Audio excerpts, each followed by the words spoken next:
Hello and welcome back to Dad Knows Less. This is episode 3, and in bold letters, this is teething. Teething starts at so many different age categories of young babies and little ones that there's no definitive term of when you're going to get hit with the first tooth.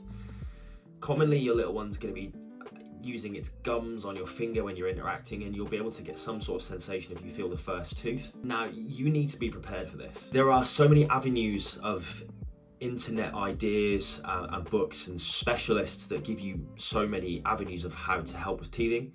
What I'm going to give you are the 4 products that I would consistently swear by. So this is going to apply to you if you're in America, Australia, New Zealand, the UK, Europe. If you have access to buy these things and you have a way to buy them, and I'm almost certain there is every avenue for you to buy every product I suggest, I can give you the biggest bit of dad advice of get these products on an Amazon wish list and get them. Don't hesitate, just take my word for this one experience I can give you and just get the damn things, because there's nothing better on the market to get you through these things. Number 1 is a godsend product. It's by a company called Ashton's and Parsons. Now, when we first tried this, it came in a white sachet, very much like coffee creamer, like powdered milk. It's very much the same texture to it, but they come in really small sachets. You can get them in boxes of 20 to 30, I believe, in the UK, but you can also get these on Amazon. So I'll leave everything that I'm telling you about in the description, so you can see a link to this. I'll try and do best I can with Amazon's, because I know it's a universal product people can buy through, and I'll try to do that. But Ashton's and Parsons, these guys do a great product. First of all, in a powder sachet. The idea is you deliver it on a spoon or directly into your child's mouth when they start teething. It's a really good soothing agent. It essentially acts the minute it hits your child's tongue, because they naturally move their tongue to either side of the gums naturally for affected areas to soothe the sensation. What that does is distribute the powder onto the affected area and starts to slowly soothe it. It's a really good initial product if you need something on the go and you don't have the resource to get anything else that I suggest. Ashton's and Parsons, I swear by this. As almighty dad, I swear by this damn product. Stick with it, gents. Stick with it and you will see results, and your child will sleep better because of it. It comes in the form of also a pen. So this comes in with silicone fibers on the top of it that essentially act like a brush. You apply it directly onto the area, you give a bit of a squeeze and it comes up the top, and then you just apply it straight onto the gums. It's almost instant effect. Within a few minutes, you'll notice that your child becomes more soothed and more relaxed based on this. So the powder and the tube you can get from that company, I would thoroughly suggest as a first attempt.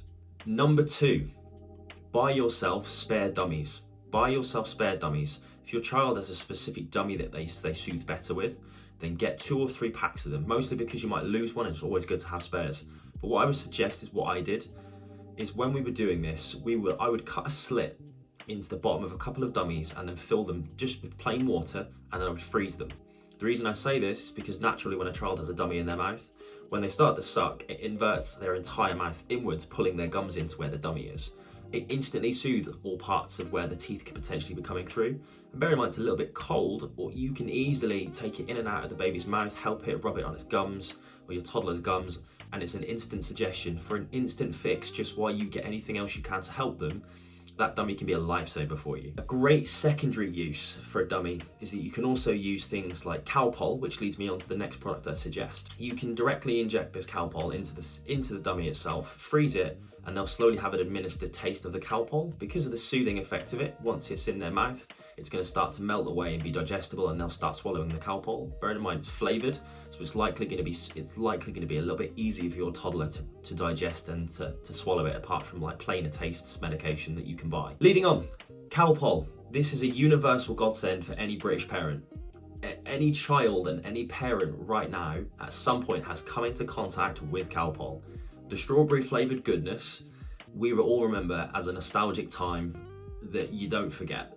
Once you get that first taste of Calpol as a kid, you don't forget it, and it's banging, let's be honest. It's good. If you can't get it outside of any parts of the UK, jump on Amazon. Calpol is predominantly sold in the US and the UK. It's also sold in Europe, but it's due to like sizes, etc. Calpol is a great instance to dose through a small syringe you can apply into milk.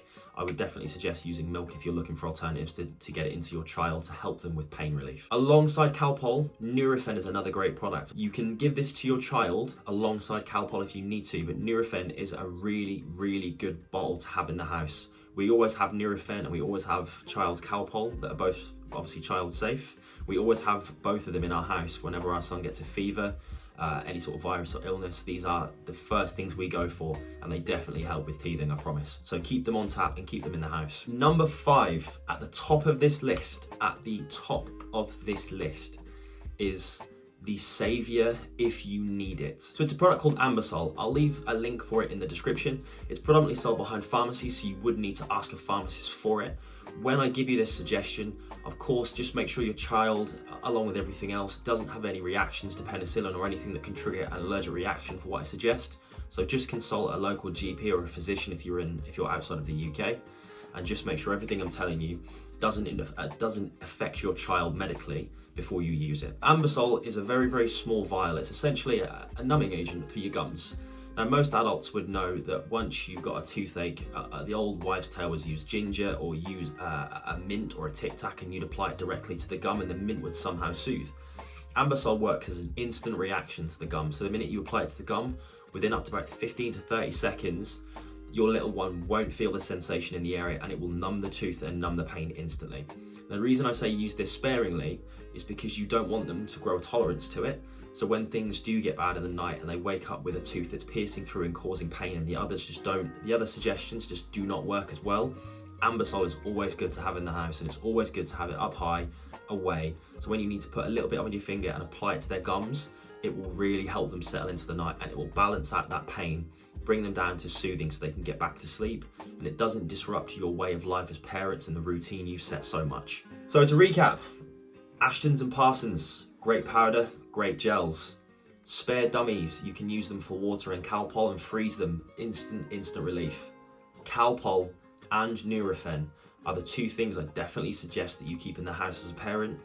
And finally, Ambisol, obviously use sparingly. So I think these 5 suggestions that I've given you, we have physically used as parents for our little boy. He's now 2.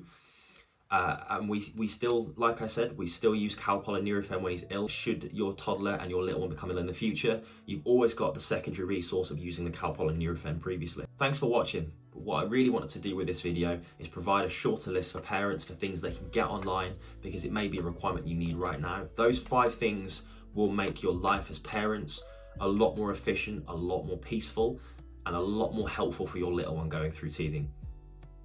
So thanks for watching. Drop a like, subscribe, and drop a comment and see if there's anything else that you found has helped as a dad and as a parent with your child and your toddler teething, and let other parents know how that might be a good resource too. Thanks for watching, and I'll see you in the next one.